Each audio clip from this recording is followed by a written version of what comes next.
Ako po ay si Dominga de Jesus, isang member ng MMM Global Philippines, taga Binyang City, Laguna.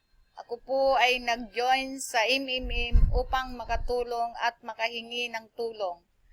Ako po ay nagbigay ng tulong pinansyal noong October 22, 2015 sa halagang 200 pesos at noong October 21, 2015 sa halagang 800 pesos. At ngayon po ako'y nagpapasalamat sa ating komunidad sa MMM Global Philippines.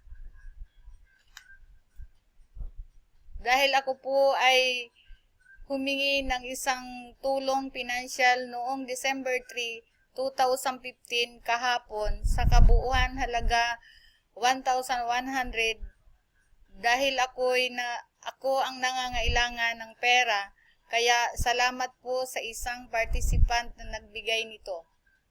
Pinagmamalaki ko po ang MMM at lalong-lalo na sa ating founder na si Sergeant Mambrody. Kaya salamat po talaga sa MMM community. Long live MMM, together we can change the world. Mabuhay MMM.